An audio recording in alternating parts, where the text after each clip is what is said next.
Et réagir à cette question de disruption, en parlant de disruption et d'innovation. L'Europe des mécènes, terre d'innovation, c'est la seconde table ronde de ce matin. Et j'invite à me rejoindre, alors je vais dire messieurs, Xavier Darcos, Denis Metzger, Niels Peder-Nielsen et Benoît de Rennes. Je vous en prie, messieurs.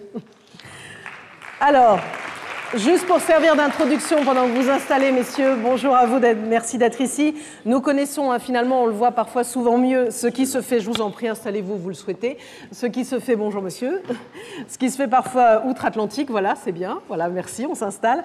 On le connaît parfois plus que ce que font nos voisins, on va dire, en matière de mécénat, et pourtant, les mécènes européens, portugais, scandinaves, belges, espagnols, français et j'en passe, font preuve de multiples innovations. On peut parler de la façon de mener les programmes qu'ils soutiennent, ou encore de nouvelles formes de mécénalité, on en parlait en introduction, l'impact investment, les montages hybrides ou encore le social business. Il s'agit vraiment d'inventer de nouveaux pouvoirs d'agir pour l'intérêt général et donc on va en parler avec nos intervenants qui sont ici et donc je suis ravie de les avoir à mes côtés. Monsieur Darcos, monsieur le ministre, va nous rejoindre dans un instant, merci beaucoup. Donc je vous présente déjà Denis Metzger, merci beaucoup d'être avec nous, PDG de Checkers Capital France et président de la Break Poverty Foundation, donc la fondation humanitaire vraiment dont le but est d'identifier et de soutenir des solutions innovantes contre l'extrême pauvreté. Donc là, on est vraiment dans la transnationalité parce que malheureusement, l'extrême pauvreté sont des sujets qui concernent le monde entier. C'est vraiment pas ce qu'on souhaite, si je puis dire. Mais en tout cas, ça vous concerne et on va voir comment vous voulez changer d'échelle et apporter aussi une autre dimension à ces sujets-là. À vos côtés, Benoît de Rennes, fondateur, directeur de la Fondation pour les générations futures, fonds d'investissement philanthropique dont l'objectif est de transmettre un monde habitable à nos enfants. Et vous avez une démarche et une action à 360 degrés dont vous allez nous parler évidemment. Xavier Darcos, monsieur le ministre, merci d'être avec nous, membre de l'Académie française et président de la Fondation Sanofi Espoir, qui a été créée évidemment pour renforcer l'engagement de solidarité internationale de Sanofi. L'objectif, c'est de contribuer à réduire les inégalités en termes de santé, de pauvreté, et puis aussi avec un axe très particulier. Là, on arrive au sujet d'actualité qui concerne évidemment les migrants. Et enfin, on a un représentant danois qui est avec nous, donc on est ravis de l'accueillir, Niels Peder-Nielsen, directeur adjoint de Novo Nordisk Foundation, une fondation internationale spécialisée dans le traitement médical et la recherche, avec une particularité sur laquelle nos intervenants pourront réagir, c'est une fondation actionnaire. On en a peu en France et donc c'est important aussi d'avoir des exemples comme le vôtre et de voir ce qui se passe aussi ailleurs. Alors d'abord, un tour de table rapide des uns et des autres pour réagir à la présentation de Nicolas Bordas, à ce dont il parlait sur la disruption, en disant que pour innover dans le mécénat, la disruption offre à tous des outils incomparables pour y parvenir avec succès. Donc la disruption, c'est l'avenir du mécénat. Pour vous, qui veut commencer? Vous avez des micros à côté, vous pouvez réagir, commencer, monsieur Xavier Darcos, allez-y. Je crois que, je ne sais pas si le terme de disruption doit être forcément utilisé à tout sujet. J'ai été très intéressé évidemment par l'exposé qui a été présenté, mais une partie de ce qui est présenté sous l'appellation disruption est quand même très lié aussi à des évolutions de fond, à des évolutions lentes, qui ne sont pas des évolutions brutales. Par exemple, tout ce qui a été dit à la fin sur l'obligation quasi aujourd'hui pour les grands opérateurs publics et privés qui interviennent dans le domaine de la médecine, de la santé, de l'humanitaire, d'avoir des préoccupations sociétales, de s'inscrire dans des préoccupations sociétales, notamment sur les questions de genre, etc. Ce sont des obligations qui sont faites au fond par l'opinion. Et ce n'est pas une disruption technique qui l'a provoqué. Enfin, je ne vais pas chipoter sur ce terme, c'est pas ce que je voulais dire. Je crois que la plupart des opérateurs que nous sommes, des fondations, alors je le vois avec la Fondation Sanofi, mais je le vois aussi dans une autre de mes obligations, qui est l'Institut de France, qui abrite quand même 245 fondations, donc on peut voir un peu comment les choses évoluent. L'obligation qui est faite à nous, c'est que la donne elle-même change, au moins sur 3 sujets. Elle change sur le plan géographique, c'est-à-dire qu'il n'y a pratiquement plus de possibilité de penser une intervention à caractère humanitaire de quelque nature que ce soit en disant je vais le faire spécifiquement ici ou là. Tout simplement parce que les gens bougent, parce qu'il y a des problèmes d'immigration, parce qu'il y a des problèmes de mondialisation que tout le monde voit bien. Et donc la première difficulté auxquelles sont confrontés les opérateurs, c'est cette sorte d'utopie au sens premier, c'est-à-dire de non-lieu permanent de l'action publique, qui est très complexe. La deuxième, c'est évidemment la technologie. Les choses changent. Nous pourrons peut-être tout à l'heure donner un exemple de ce que fait la Fondation Sanofi, par exemple, dans le domaine de nouvelles technologies de diagnostic, qu'on appelle EcoPen. On est confronté à des technicités de plus en plus grandes qu'on ne peut pas ignorer. Et donc, là aussi, il faut changer complètement la donne. Il faut connaître ces outils, les maîtriser, les diffuser, avec parfois des effets imprévisibles.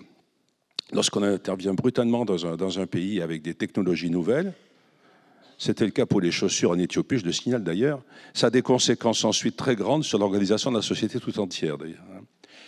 Et puis le troisième domaine, évidemment, c'est ce qu'a très bien dit tout à l'heure M. Bordas, c'est le sociétal, qui fait qu'aujourd'hui, l'ensemble de la conscience mondiale, au fond, a changé vis-à-vis du mécénat. Alors, est-ce que ça vient de Steve Jobs? Je ne sais pas. Il y a certainement des raisons aussi qui sont de l'ordre du médiatique.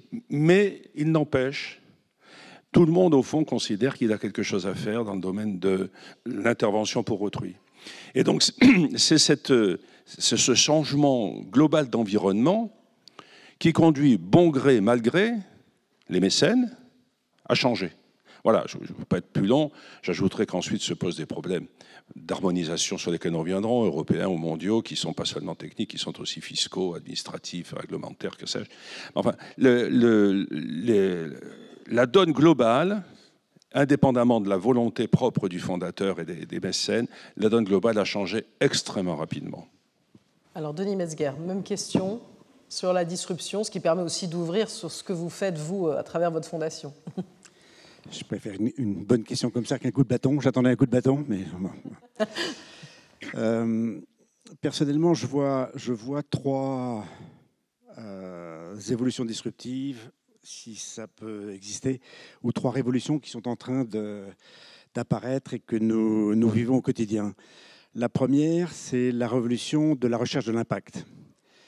On est passé en quelques années du don plaisir, qui était un don individuel, parfois un peu égoïste, à une recherche de l'impact qui se développe à toute vitesse. On voit d'ailleurs les grandes ONG se cabrer devant cette recherche de l'impact, car ce n'est pas toujours facile. Ça exige de se remettre en cause. C'est en tout état de cause une évolution qui est très douloureuse. Mais c'est aussi une formidable source d'innovation, la recherche de l'impact. Puisqu'à partir du moment où on se remet en cause au quotidien, on se remet en cause chaque trimestre ou chaque année sur le résultat de son action, on est forcément obligé d'avoir un regard innovant et un regard moderne sur ses actions. La deuxième révolution qui est en route aujourd'hui, c'est l'entreprise au service de la collectivité. L'entreprise a cessé d'être le monopole exclusif du capitalisme. On le voit aujourd'hui avec les travaux qui ont été menés par Nota et Sénart. Jean-Dominique Sénart a essayé de créer, parce que c'est dans l'air du temps, un nouveau statut de l'entreprise. Donc après l'entreprise à mission, voilà, l'entreprise qui n'aura plus seulement une raison sociale, mais une raison d'être, avec la modification de l'article 1833 du Code civil. Donc là aussi, on arrive à un point d'orgue d'une révolution qui se voit déjà dans beaucoup d'aspects, hein, qui sont le SS, le social business, les organisations hybrides, qui mêlent à la fois la recherche du profit et la recherche de l'intérêt général. Et même les fonds d'investissement s'y mettent, pour vous dire à quel point la révolution est profonde. La troisième rupture, c'est ce que j'appellerais la fin de la philanthropie bijective. C'est que jusqu'à présent, on avait un philanthrope, un projet. Et de plus en plus, on voit de façon très nette avoir plusieurs philanthropes qui, pour des raisons d'efficacité, pour des raisons de comportement moutonnier, peu importe, on pourra analyser ça, mais cherchent à se mettre ensemble pour résoudre un problème ou s'attacher à une cause. Et donc on sort d'un segment bijectif, d'une relation bijective avec le projet, à une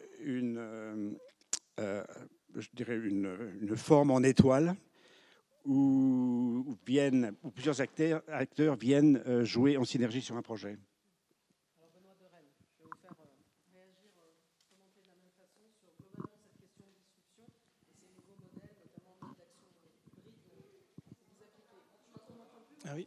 Il a disparu, voilà. C'est pas évident d'avoir un micro-cravate. Je vous en prie. Je me disais aussi que j'avais pas de retour. Effectivement, je pense que de l'expérience que nous avons en tant que Fondation pour les générations futures, on peut dire qu'on peut viser une démarche disruptive dans une démarche philanthropique, et ça à travers plusieurs étapes. On peut par exemple opter pour cette démarche-là dans une philanthropie qui serait transformatrice de la société. C'est pour moi une première disruption importante, c'est-à-dire vraiment l'effet de transformation profonde que l'on veut impliquer. On peut opter aussi pour des enjeux thématiques clairement en rupture. On peut aussi questionner le pouvoir de domination du don par rapport à celui qui reçoit. Donc je m'explique, l'approche transformatrice de la société, dans notre cas, transmettre un monde habitable aux générations qui viennent, c'était comment penser et agir dans un monde toujours plus complexe et avec des interactions toujours plus grandes et qui font face à des défis de l'humanité qui deviennent vraiment très prégnants. Il suffit d'ouvrir les postes de télévision et regarder Internet aujourd'hui. Or, nos cerveaux, nos jeunes qui sont formés ne sont pas prêts à gérer cette complexité. Donc on a vraiment un problème pour pouvoir soutenir l'émergence d'une vision que nous appelons une vision à 360 degrés, une vision systémique où il y a au moins 4 points d'attention. Il y en a d'autres évidemment, ceux qui se préoccupent des gens, de la planète, de la prospérité, de la génération d'une prospérité pour une société et de la participation des gens dans les choix publics. Cette démarche, elle peut être impliquée directement et glisser dans toutes les actions que peuvent mener une fondation ou des fonds ou toute une série d'acteurs, à la fois dans les actions et dans les instances. Chez nous, par exemple, c'est une grille à 360 degrés qui est directement impliquée dans les dossiers. Je dirais, donc on demande à ceux qui rentrent une application de passer à travers cette grille-là. C'est la même chose pour la composition de nos jurys, la manière de penser de nos jurys. On a une centaine de jurés par an qui fonctionnent. Donc voilà, c'est une manière de dire qu'il y a moyen d'avoir sa propre grille qui est beaucoup plus systémique. Et il nous semble que cette démarche systémique est une démarche plutôt disruptive dans le monde dans lequel nous sommes. Le deuxième élément, c'est de penser que nous pouvons aussi avoir une démarche à 360 degrés dans la manière de mobiliser les leviers d'action. Dans notre cas, petite fondation belge, on a décidé d'être à la fois distributrice, d'être aussi opératrice et enfin d'être investisseuse et d'avoir une fonction d'investissement qui est directement en lien avec la discussion de ce qu'a présenté Steven tout à l'heure, notamment par l'ensemble de notre patrimoine qui est placé 2/3 en ISR très dur, dans lequel par exemple Novo Nordisk se retrouve en tant qu'entreprise parce qu'elle a un rating de durabilité excellent, et on a 1/3 de notre patrimoine qui est investi en Impact First, ce qui rend évidemment la vision de long terme de la gestion du patrimoine complètement différente. Pourquoi est-ce que ce choix est fait et pourquoi est-ce que nous disons qu'à peu près toutes les fondations patrimoniales devraient avoir ce type de démarche? C'est parce qu'aujourd'hui, c'est possible. Si on est une fondation patrimoniale, on a une vision de 30 à 40 ans. On sera encore là dans 30 ou 40 ans. Si on est encore là dans 30 ou 40 ans, on peut investir à 30 ou 40 ans. Si on peut investir à 30 ou 40 ans, on doit avoir une exigence absolue d'ISR et d'Impact First. Et si on a des problèmes de variabilité à court terme des revenus pour pouvoir opérer au quotidien, eh bien on crée un buffer qui, pour un certain temps, prévoit le fait qu'il y aura des variabilités de revenus dans les investissements que nous aurons faits à court terme, puisque ces investissements ont une vision de très long terme. On a un deuxième élément qui nous semble important, c'est d'opter pour des enjeux thématiques disruptifs. Je donnerai un seul exemple qui fera peut-être plaisir à Pierre-Rosan Vallon qui interviendra tout à l'heure. Nous avons par exemple décidé de traiter du sujet de la crise de la démocratie aujourd'hui. Et on a décidé de le traiter en profondeur. On a fait un choix. On a dit ce qui nous semble intéressant, c'est une piste qui ouvrirait vers une démocratie beaucoup plus délibérative et qui serait axée sur le tirage au sort. Non pas contre les élections, comme disait mon ami David Van Reybrouck dans son essai, le titre était provocateur, mais à côté et à l'intérieur du système existant. Et pour vous dire, on a lancé avec David, il y a David Van Reybrouck il y a quelques années, le fameux G1000 qui a eu lieu à Bruxelles. Eh bien, les suites de ce G1000, c'est qu'une toute petite communauté qui possède à peu près tous les pouvoirs d'un État, qui s'appelle la communauté germanophone de Belgique, qui est une petite entité de 77 000 habitants, avec un Premier ministre, un gouvernement, un Parlement, les institutions judiciaires qui vont avec et l'administration qui vont avec, nous ont demandé de travailler à leur côté pour créer, à côté du Parlement élu, un Parlement, une sorte de quasi-parlement de citoyens tirés au sort et qui serait directement en interaction avec les parlementaires. Donc, on le fait comment? On le fait avec une fondation internationale qui cofinance, avec la communauté en question, puisqu'on est en lien avec les pouvoirs publics, et avec nos financeurs à nous, nos propres mécènes. Et donc, on est tout à fait dans l'hybridité entre la philanthropie complètement à l'extérieur du modèle et complètement à l'intérieur. Et enfin, la dernière chose, c'est concernant la question du pouvoir de l'argent. Je ne vais pas m'étendre, mais je pense que ça vaut la peine qu'ici, tous les mécènes se posent la question de cette fameuse image qui nous vient d'Afrique. La main qui donne est toujours au-dessus de la main qui reçoit. Merci. C'est un point sur lequel on pourra évidemment échanger. Alors, je vais passer la parole à Niels Peder Nielsen, qui représente Novo Nordics Foundation. Donc, de la même façon, répondre à la disruption, au modèle aussi que peut représenter les fondations actionnaires, qui sont aussi, à travers vous, un bel exemple aussi d'innovation. So we're going through a very dramatic change right now. Over the last 10 years, our donations have gone from about 100 million euros to close to 500 million euros a year. So it's a very sizable growth for us. Historically, we've been a research-based organization entirely focused in the biomedical area, which also means it has been disruption every day, basically. It's been new discoveries that drive new treatments, that drive new medicines, that drive better healthcare for people. And that's really what we've done the last 90 years. What has happened over the last 10 years is that we've had to really think hard about our purpose going forward. And as part of that, start to expand the scientific areas we're involved in. And needless to say, for us to be effective in new scientific areas, whether it's basic math, whether it's basic chemistry, whether it's in life sciences or sustainability, it's very different disciplines. So for us, we've had to rejig our whole setup organizationally, internally to do that. But interestingly, I think what we've been looking for in that process has actually been to not disrupt everything. We've been trying to look for reusing some of the tools that was mentioned before and apply those in new areas because we knew they worked, we knew exactly how to do them, and through that create some stability as we went through the growth. The second impact, though, has also been that in part to ensure a license to operate with the broader public.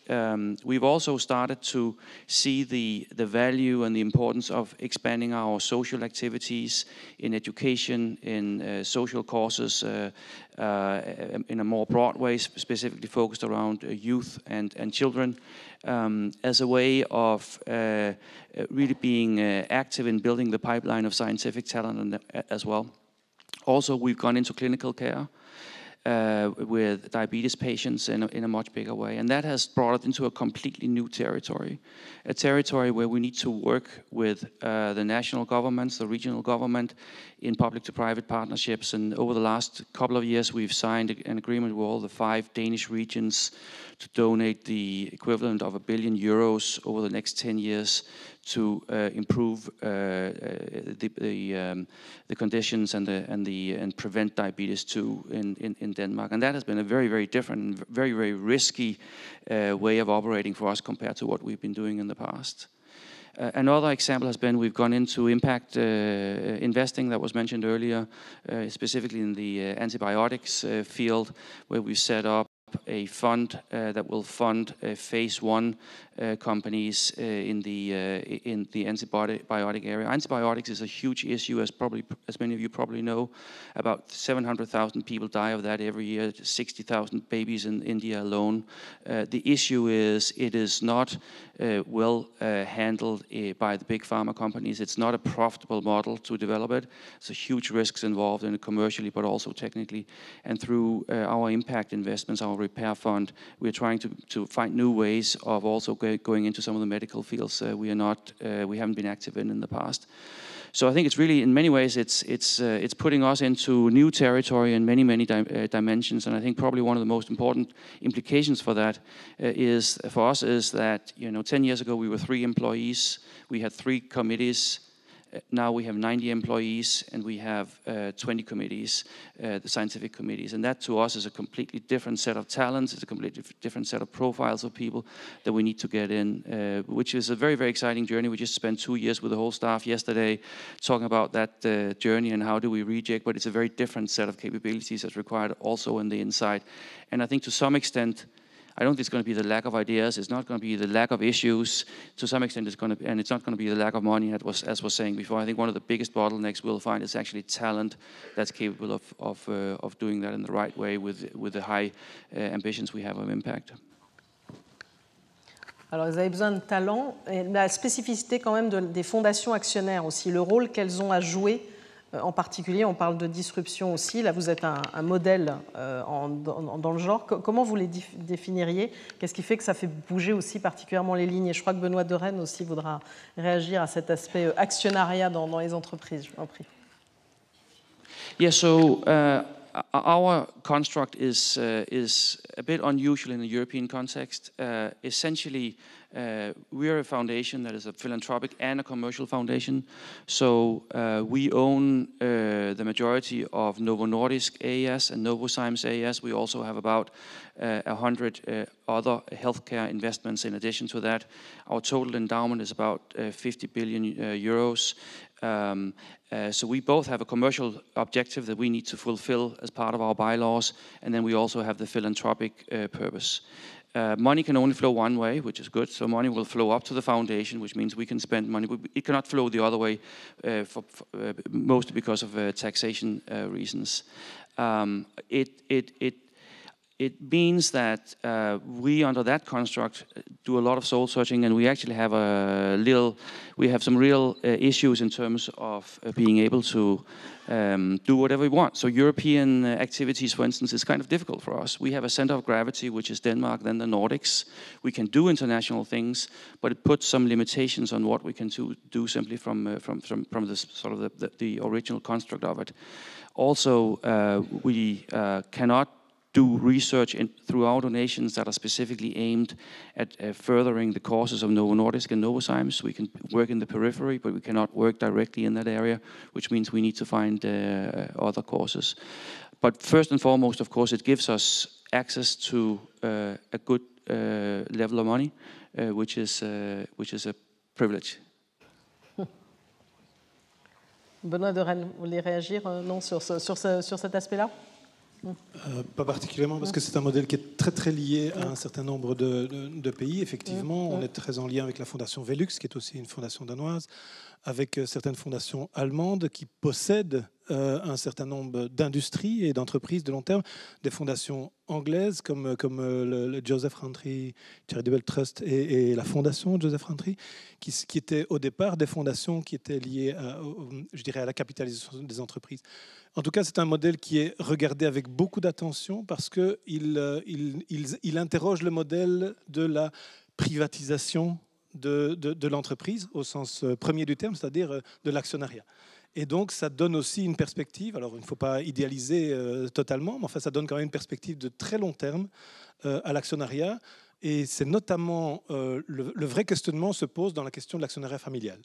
Donc on dit toujours que les actionnaires familiaux sont là pour le très long terme. C'est vrai, mais on ne sait jamais de génération en génération comment ça évolue. Et donc, c'est en tout cas une piste intéressante dans ce domaine.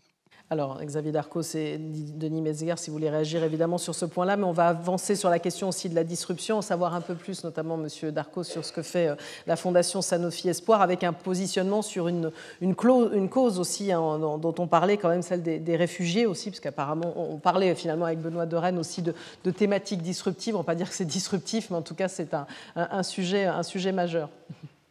Oui, avant de répondre à votre question, je voudrais juste faire observer qu'après ce premier tour d'horizon, on voit bien que la question qui est posée aujourd'hui est une question d'une complexité extrême et que c'est précisément la difficulté qui se pose aujourd'hui aux fondations de toute nature, aux interventions philanthropiques de toute nature, d'avoir à penser le complexe. Il faut penser le complexe en termes de données, de contenu, de mécanique d'intervention, de maîtrise des outils par lesquels on agit aussi bien sur le fond que sur la forme, de maîtrise des talents, comme disait monsieur, mais de maîtrise aussi d'une vision à très très long terme de l'évolution des sociétés, d'une maîtrise de l'évolution du capitalisme lui-même, une maîtrise de l'évolution des mentalités qui sont très obsédantes sur ces questions, une maîtrise des réseaux sociaux qui interviennent sans arrêt pour juger ce qui se passe et pour pousser à agir. Enfin, je pense que M. Rosanvallon en parlera cet après-midi, parce que au fond, c'est une question politique, alors au sens rosanvallian du terme, si je puis dire, au sens global. Et donc, on voit d'ailleurs à quel point les fondateurs, Mécénat en est une preuve, sont eux-mêmes préoccupés du coup de se fédérer. De trouver des lieux où on échange, où on partage, ou de se faire juger. Vous voyez d'ailleurs la montée des divers organismes qui aident à évaluer l'impact des fondations ou à les réorienter. Ouais, on est en face de quelque chose qui est assez différent de ce qu'on aurait pu dire il y a encore peut-être 5 ans.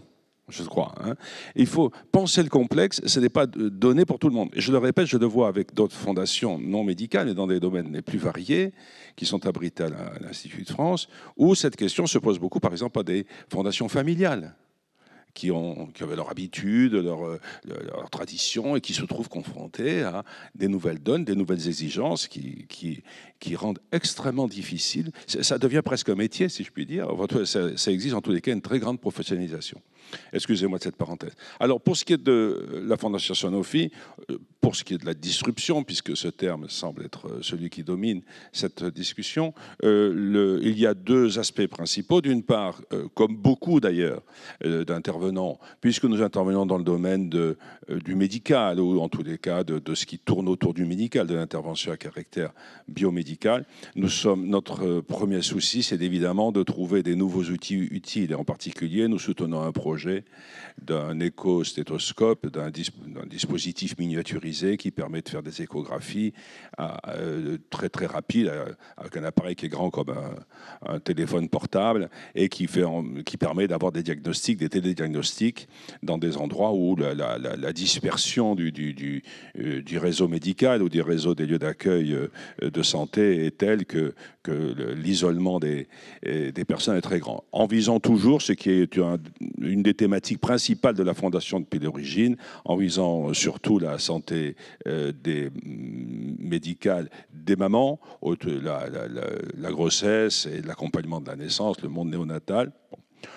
Et d'autre part aussi, nous travaillons beaucoup sur le cancer des enfants, ce qui exige, comme vous le savez, une très très bonne appréciation des nouveaux outils techniques et des nouveaux outils médicaux, des formes d'intervention qui sont de plus en plus complexes et de plus en plus coûteuses. Mais l'autre disruption, elle est vraie pour nous tous. C'est que, je l'ai dit tout à l'heure en préambule, et, enfin, de mon point de vue, c'est une des plus difficiles que nous ayons affrontées, c'est la fluidité permanente des publics concernés. Alors c'est les migrants, évidemment, mais pas seulement.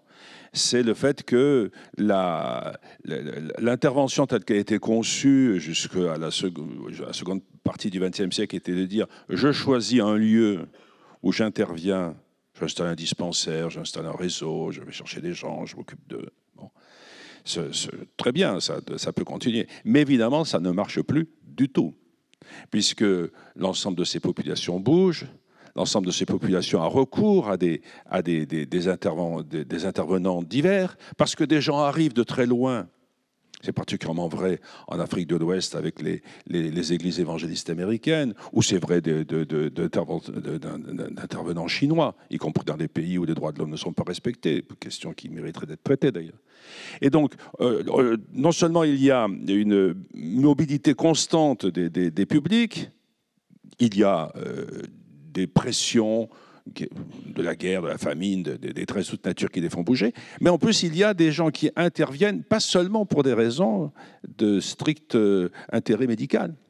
Et donc, on est en face d'un système qui est tout le temps mouvant, tout le temps en train de bouger, et qui oblige les intervenants eux-mêmes à une extrême mobilité. Et nous ne sommes pas complètement prêts à cela, sauf à être désarmés de personnes. D'ailleurs, ce que vous disiez très bien, les idées, on les a. Les financements, on les trouvera. Les systèmes fiscaux de toute nature, on finira par les réinventer. Il y a des gens qui dans ce métier qui savent faire ça très bien. Mais les talents, pour s'adapter à cette donne, à la fois universelle, floue, bombardée d'intérêts qui nous échappent, sous le contrôle d'un réseau mondial de blogueurs, ça, c'est de plus en plus complexe. Et il me semble que les réunions de ce type, celles que nous avons ici, sont utiles, mais qu'il faudrait peut-être commencer, peut-être au moins à une dimension européenne. Pour ça, je suis soucieux, je trouve que si au moins déjà le continent européen arrive à se mettre d'accord, ce serait déjà pas mal si on avait quelques stratégies communes, et que on puisse avancer, ça serait très utile. Voilà ce que je voulais ajouter pour faire... Alors un public mouvant et puis aussi des innovations parfois aussi qui viennent du terrain. Donc là aussi, il y a cet échange aussi qui se crée entre finalement vos fondations et ce qui se passe sur le terrain. Je sais que Peder Nielsen veut réagir. Yeah, so I just want to speak up on what Monsieur Takos just said, because I think there's a real dilemma. We are also very focused on sort of the close areas, in our case, Denmark and the Nordics, but also increasingly Europe. But I think what we're increasingly finding is that as we move into some of the social causes, so for instance, if we donate a billion to diabetes treatment in the public system as supplementary care, whether we like it or not, we are affecting processes and setups that are designed as a result of a democratic process. I'm sure if Joaquin is doing the same in Spain and in the education area, you'll meet issues where you're actually challenging the public system that's a result of a democratic process. At the same time, I think we are trying to be and further democratic values more broadly, right? But I think at least to us, it means we need to be very careful about how we work in the research community through setting up research centers at the different universities, at the public universities, but similarly also when we start to intervene in some of the social processes in our countries. And I think that's probably one of the things that where we are fearing a little bit of a backlash, if you like, by the sheer amount of money coming to play, but also the fiscal constraints in many of the European countries and the government's ability to actually follow suit on some of these disruptive, innovative, whatever, agile new developments that we are trying to further, and frankly, wholeheartedly in the interest of society. So I think that tension to us is a dilemma. Je passerai la parole à Denis Metzger ensuite. Oui, juste pour dire qu'effectivement, cette question de penser le complexe et de rechercher les talents, effectivement, je pense qu'on peut l'envisager de manière assez modeste et malgré tout peut-être efficace. On m'a fait venir ici, c'est peut-être parce qu'on avait une action sur le terrain, même si on reste une petite fondation belge. Et cette action, on avait très peu de moyens. On a décidé de jumeler des entreprises qui ont, je dirais, un sens très fort, et notamment toute une série d'entreprises qui sont B Corp, que vous connaissez peut-être, et toute une série de certifications, oui, tout à fait. Et puis toute une série d'acteurs que sont, par exemple, les 6 universités, les 6 universités francophones du pays, avec le rectorat et tous les services rectoraux, et puis de rentrer en contact avec toute une série de professeurs. Et on a décidé de lancer 1, puis 2, puis maintenant 9 prix qui font partie de la même gamme de prix, qui sont des prix ERA, Higher Education Research Award for Future Generations. L'idée, c'est d'arriver à la fin d'un processus, mais avoir l'ambition à long terme de transformer le processus précédent. La fin du processus, c'est un prix qui reconnaît la qualité à 360 degrés, la valeur ajoutée sociétale d'un travail de fin d'études. Donc c'est juste idiot comme process. Il y a des centaines de prix de ce type-là. La seule valeur ajoutée de ce que nous amenons, c'est le fait que ça fait partie d'une famille, que c'est un ensemble qui a les mêmes valeurs, les mêmes visions, la même grille. Résultat des courses, nous avons un moment, je dirais tout un environnement qui permet que les professeurs, maintenant on a déjà 600 profs relais au sein des universités, on a des centaines d'applications par an, on a un effet qui commence en amont aux professeurs qui nous disent « Oui, mais nous, on a envie de pouvoir préparer mieux nos étudiants à cette vision à 360 degrés. Est-ce que vous pouvez venir chez nous, rentrer dans les auditoires, etc. » Donc, on est en train de s'étendre par l'autre sens, par le petit bout du dessus, avec très peu de moyens au départ. Alors que changer l'enseignement, Ça, c'est un monstre. Et ça, jamais je peux faire, même avec les meilleurs appuis du monde au sein des ministères ou au sein de... Voilà, donc je ne dis pas qu'il ne faut pas le faire. Je dis simplement que nous, on était tout petits et on s'est dit, tiens, 16% de la population belge fait l'université. On sait que c'est très élitiste comme démarche. Mais en même temps, si on veut gérer la complexité de demain, il faut parier sur les générations qui viennent. Et donc, on a tout un programme qui s'appelle ERA et qui, aujourd'hui, est en train de s'étendre. Et en 2021, on attaque les universités flamandes. Merci de l'avoir précisé, d'avoir donné cet exemple. Alors, comme je disais, je suis la maîtresse du temps. Donc, grosso modo, je vois qu'il reste une dizaine de minutes pour un sujet, mais sur lequel on pourrait s'étaler pendant encore une bonne demi-heure. J'en ai bien conscience. Ce n'est pas évident. Hein. Merci à celui qui a fait le planning. Non, je plaisante. Donc, je voudrais revenir vers vous, Denis Metzger, parce que finalement, on sent à travers tous ces sujets, santé, évidemment, réfugiés, la question des générations futures, et vous, l'extrême pauvreté, qui sont des sujets transverses, qui sont des sujets aussi internationaux, et il y a une vraie internationalisation de ces sujets. Depuis ce matin, on parle aussi en filigrane de transnationalité, donc c'est pour ça que je vous ferai réagir aussi à cette question-là. Mais d'abord, vous parliez, vous, spécifiquement aussi de ce que vous faites, avec une idée vraiment d'un changement d'échelle, quand même. Vous êtes français, vous voulez aussi ouvrir largement ce sujet, enfin, si je puis dire, en tout cas, aller chercher ailleurs aussi du soutien et de l'accompagnement dans cette fondation. Oui, notre fondation est de création récente. Elle est née d'une indignation d'un groupe de chefs d'entreprise face à l'évolution de la pauvreté en France. Donc, un constat préoccupant d'un certain groupe de personnes. La pauvreté en France a décru de 1945 à 2005, et depuis 2005, elle réaugmente en passant de 12,8 à 14%. Et cette inversion de la courbe est liée essentiellement à l'entrée dans ce club des pauvres de la jeunesse. La jeunesse qui aujourd'hui, quand on prend les jeunes français, 20% sont considérés comme pauvres par l'INSEE. Il y a 15 ans, c'était 4 points de moins. Donc une vraie préoccupation à un moment où cette pauvreté tend à s'agglomérer dans les grandes agglomérations, à se ghettoiser, et donc une situation préoccupante. Donc nous sommes trouvés devant un problème, une réflexion macro-sociale. Donc on a été voir une centaine d'associations, on pouvait aider le SDF au coin de la rue. Ça ne répondait pas à cette indignation. Et nous nous sommes penchés avec un partenaire du BCG sur les modalités qui nous permettraient d'inverser cette courbe. Donc le défi était bien sûr large. Il nous fallait trouver des solutions transformantes. Il fallait surtout partir d'une feuille blanche et de se dire comment peut-on inverser la courbe. Première conclusion a été rapidement de se dire on sera plus efficace en prévenant qu'en soignant. En d'autres termes, il est plus facile de fermer le robinet des entrants dans la pauvreté que de vider avec un dé à coudre la baignoire alors que le robinet est encore ouvert.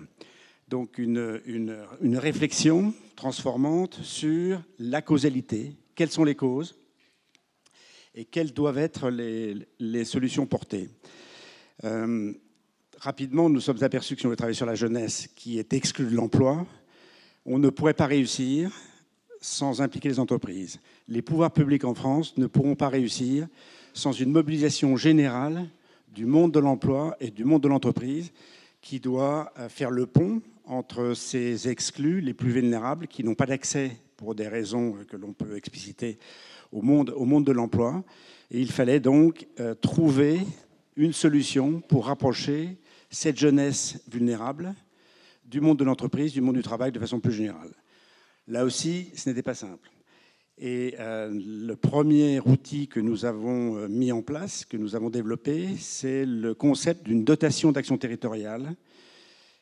En d'autres termes, une incitation faite aux entreprises pour qu'elles investissent dans le social sur leur territoire. Nous avons fait rapidement le tour de la question du mécénat social. Nous sommes aperçus que 17% seulement des entreprises faisaient de l'action sociale. Donc, on s'est rapidement dit que si on pouvait se fixer un objectif de doubler ce mécénat social en le passant de 17 à 34 et en donnant des outils aux entreprises pour leur permettre d'agir localement sur le territoire qu'elles connaissent, on devrait pouvoir faire la différence. Notre première je dirais, succès, plaisir, c'est d'avoir convaincu les différents membres du gouvernement qui s'occupaient du plan pauvreté d'inscrire cette mesure de la dotation d'action territoriale dans le plan pauvreté.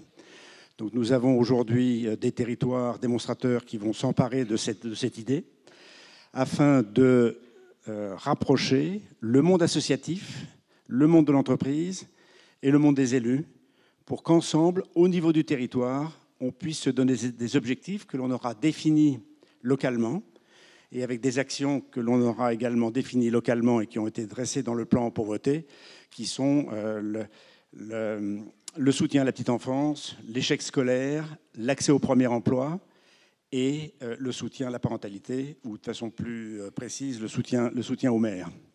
C'est un modèle qui pourrait être décliné à l'international, finalement. Alors, c'est un modèle qui va se décliner à l'international, nous l'espérons. Nous avons déjà proposé à Emmanuel Macron de le proposer comme un modèle en faveur des générations futures au G20 du 27 novembre.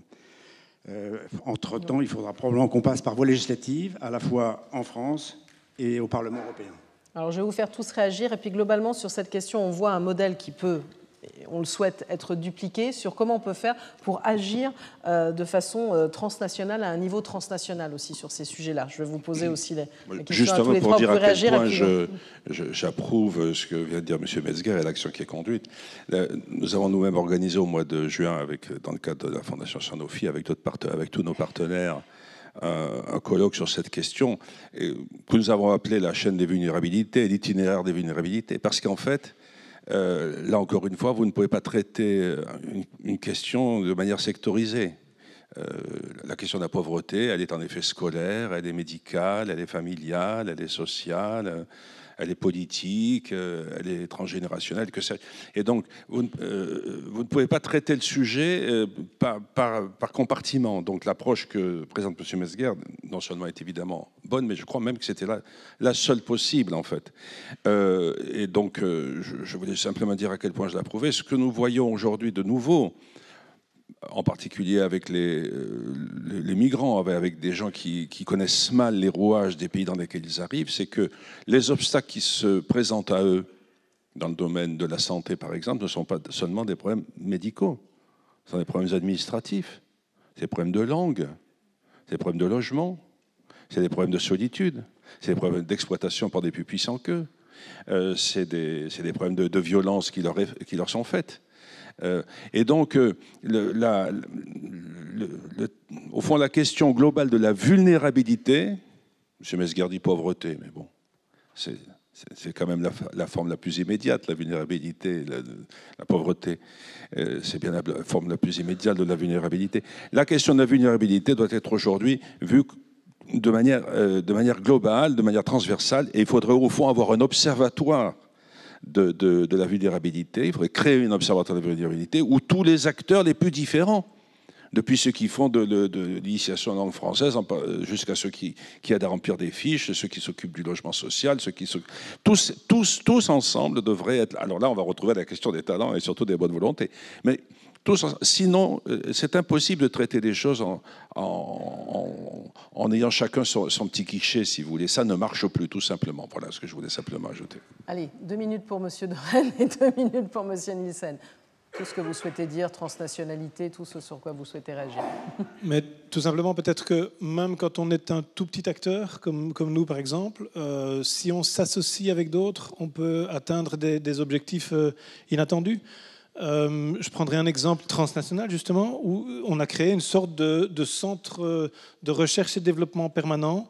C'est-à-dire, chaque année, on se rencontre pendant 2 jours, qu'on appelle Fondation 3.0, où on se projette en tant que patron de fondation d'Europe sur nos métiers et le monde de demain. Et donc, voilà, c'est une collaboration avec Fondation de France, Fondation Carasso, toute une série de fondations belges et hollandaises. Et c'est simplement, on est la tête d'épingle qui pilotons la chose. Pour nous, c'est un fantastique centre de réflexion qui nous projette dans les enjeux d'évaluation, de collaboration, d'investissement, etc. Donc, il y a moyen de créer ces espaces de dialogue qui sont aussi orientés action, puisque c'est un peer learning group, c'est-à-dire c'est vraiment uniquement on se partage des choses, il n'y a pas de consultant, c'est juste partager les acquis des uns et des autres, et je pense qu'il y a moyen d'aller beaucoup plus loin quand on le fait ensemble, évidemment. Nils Peter Nielsen, pour le mot de la fin.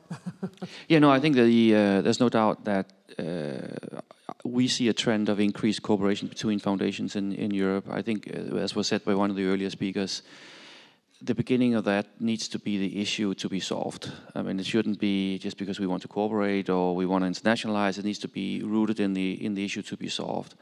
I think there's a glaring one staring at all of us, which is the issue of how do we integrate refugees into the European society, and that both has an aspect within Europe, a big aspect within Europe, but it also an aspect in Northern Africa and the Middle East. I think a lot of us will have very common interest, be very well aligned around that particular issue, and can bring very different areas of expertise to bear to make it happen. And I think it also will lend itself very well, at least we've seen so, to also the corporate partnerships in terms of job creation, job opportunities, in particular for the refugees and the immigrants in our close neighborhoods. So we see a trend in that direction. I think but it needs to be rooted in the issues we're trying to solve, not just cooperation for the sake of that. Thanks. Merci beaucoup à vous tous. Je crois que vous avez soulevé beaucoup de questions sur cette innovation. On voit bien que les problématiques actuelles font qu'on est obligé aussi de muter, de chercher aussi de nouvelles solutions et de travailler tous ensemble. Donc merci beaucoup à vous pour cette table ronde. On peut vous applaudir. Thank you very much.